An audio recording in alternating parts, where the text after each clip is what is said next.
हम हैं देश के एकमात्र ग्रामीण नारीवादी न्यूज चैनल। हमारा समर्थन करें, यूट्यूब चैनल सब्सक्राइब करें, खबरें लाइक करें और वेबसाइट पर सदस्य बनें।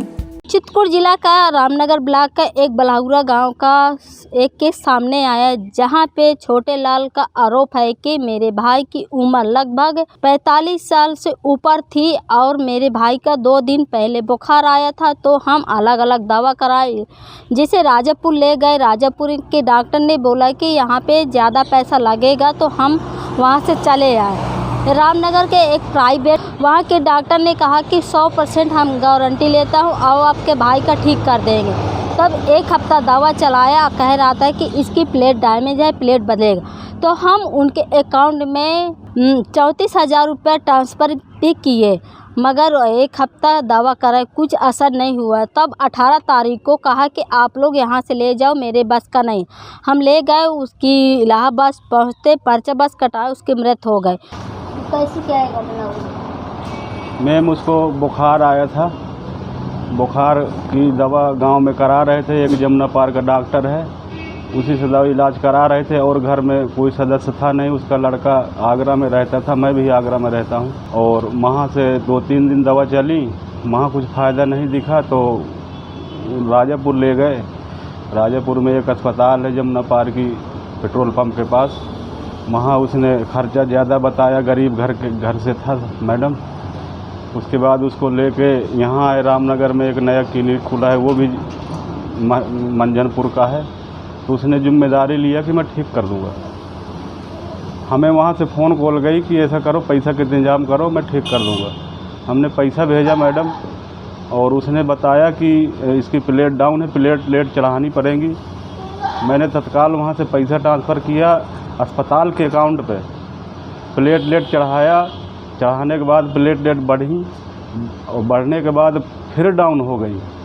फिर डॉक्टर बोला कि पैसा फिर से भेजो, मैं फिर से भेजा मैम। और फिर उसके बाद 90% जिम्मेदारी ले रहा था कि मैं 90% सही कर दूंगा, कहीं जाने की ज़रूरत नहीं, इलाहाबाद जाएंगे तो तुम्हें लूट लेंगे। मैडम, विश्वास में मेरे भाई को मार डाला डॉक्टर ने।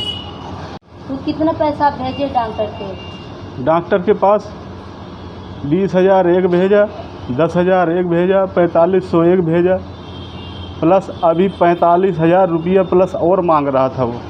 ये मेरा चार्ज है, ये तो तुम्हारी दवा का है। उसके बाद 7-8 दिन 90% सही करने की वजह से हम भरोसे में पड़े रहे। कल जो है पागल हो गया, वो कह रहा अब ले जाओ, मेरे बस की नहीं है। मैं इलाहाबाद ले गई, इलाहाबाद पहुँचते पहुँचते ख़त्म हो गया।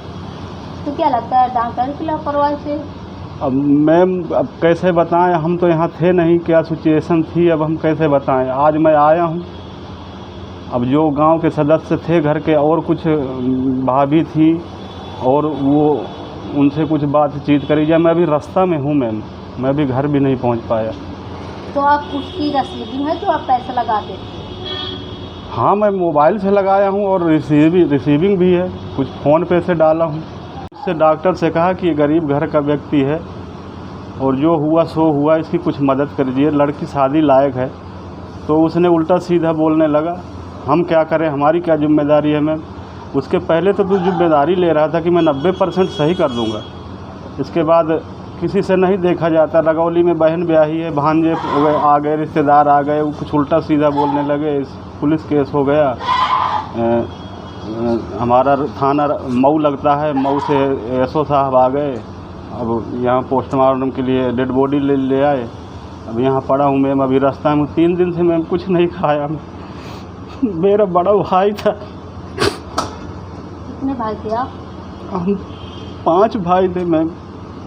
इसके जो है 12 दिन वहाँ भर्ती किए थे, और 12 दिन भर्ती किए के बाद जो है हम आशा दिए थे, कहे प्लेट का जो है कमी है, पैसा इतना दो जमा करो, तो मैं प्लेट मंगा करके डाल रहा हूँ, सही हो जाएगा। हमने तत्काल इसके खाते में पैसा भेजा है। गरीब आदमी, हमारे इतने पैसा तो है नहीं कहीं। फिर एक भाई हमारा एक प्रदेश में रह रहा, और वहाँ फ़ोन किया, हम कहा भैया ऐसी बात है। कहते मैं अभी खाता में पैसा लगा रहा हूँ, डॉक्टर के खाता में लगाया पैसा। इसके बाद ये कहता है 100% मैं सही कर दूंगा। हाँ, और इसके बाद 2 दिन जो है कहा और देखते रहे। हम कहा बताओ, नहीं जवाब दो, अगर नहीं तुम्हारे बस का है। फिर ये बोला नहीं 100% सही हो जाए। धीरे धीरे ऐसे न 12 दिन हो गया और कोई कुछ खाने नहीं दे रहा था। कहते नहीं नुकसान करेगा, कुछ खाने को नहीं खिलाना। दवा अपना ये ट्रीटमेंट जो कर रहा था। फिर ये कल जो है लास्ट में जब बिल्कुल से उसमें कुछ न रह गया, जवाब दे दिया। जवाब जब दे दिया तब हम जल्दी व्यवस्था करके और अपना साधन वाधन करके भागे तो इलाहाबाद ले गए तो अस्पताल पहुँचे उसका पहुँच भी नहीं पाए, मतलब दम टूट गई इसकी। वापस ले आए। 2 लड़के हैं, एक ये बड़ा लड़का है, 2 लड़की हैं। एक लड़की की शादी हो गई, एक शादी करने योग्य है। उसके आगे पीछे कोई नहीं, 2.5 लाख का कर्जा और है उसके पास।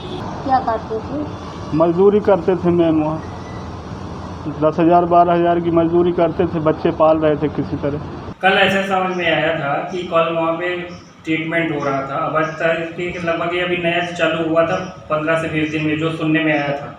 जब मेरे पास सीएमओ कार्यालय से फ़ोन आया तो वहाँ पे इस घटने के बारे में जानकारी जाकर लीजिए, तो मैं और मेरे फार्मासिस्ट और वार्ड बॉय के साथ जब मैं वहाँ पे गया तो वहाँ पे कोई भी नहीं था। सब उनके दरवाजे और कमरे वो खुले हुए थे। वहाँ पे पूरी व्यवस्थाएं थी। ऑपरेशन वाला कमरा था, वहाँ पे लोगों को भर्ती करने के लिए बेड लगे हुए थे, बाकी वहाँ की दवाई की व्यवस्थाएं थी। तो जाके हमने वहाँ पे पूछा तो कोई था नहीं, मुझे मिला नहीं। तो मैंने जाके उनका शटर था, उसको शटर को लॉक किया, अपने ताले से खुद लॉक करके आया। फिर सीएमओ सर को बताया।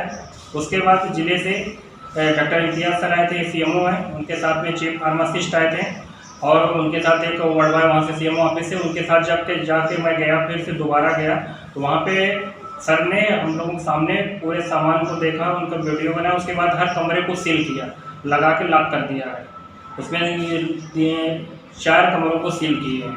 कोई भी नहीं था वहाँ पे, ना तो डॉक्टर कोई थे, ना वहाँ के स्टाफ थे, वार्ड बॉय जो भी रखे हुए थे कोई नहीं। पूरे दरवाजे और उस समय पूरे खुले हुए थे। अब मैं इसको लॉक करा दिए हैं। उसके बाद मैंने जो एप्लीकेशन वहाँ पे जो एसआई साहब थे उनसे टेलीफोनिक वार्ता हुई थी, तो उस समय वो बॉडी को पंचनामा कर रहे थे। उसके बाद कहते कि आप जैसे भी कार्रवाई करेंगे हम कर देंगे। तो इसके लिए मैं एक प्रार्थना पत्र अभी जाके जयपुरा थाने में दे रहा हूँ। तो सर उसमें क्या हुआ आगे? कुछ नहीं हुआ है, डॉक्टर की रिपोर्ट से हुई कि नहीं, हम पीएम कराए थे बस। हो तो वो जो उनके घर परिवार वाले रिपोर्ट लिखाए कि न लिखाए आगे? हमें कुछ रिपोर्ट नहीं मिली है, बस वो सारण में एक्सपायर किया था, डेड बॉडी यहाँ लेके चले आए थे, इतना हमको जानकारी है। इलाहाबाद जी वो एक्सपायर हो गए थे, वहाँ से वो लोग डेड बॉडी लेके हॉस्पिटल चले आए इनके, यहाँ से रिफर होके इलाहाबाद गए थे। यहाँ से रिफर होके फिर उनके हॉस्पिटल जहाँ पे पहले थे वहीं पे फिर आ गए थे। फिर लेके वो लोग आए, जब एक्सपायर हो गए तो यहीं लेके फिर चले आए। तो सर जैसे वो लोग रिपोर्ट लिखाएंगे तो आगे उसमें कार्रवाई क्या होगी? अरे भाई अब ये तो पार्ट है ना, कि जांच की पार्ट है ना, कि पहले से हम क्या जानते हैं कि रिपोर्ट लिखवाएंगे क्या होगी, वो कब एडमिट हुए थे, फिर वहाँ से कब वहाँ इलाहाबाद गए थे। खबर लहरिया, आपकी खबर आपकी भाषा।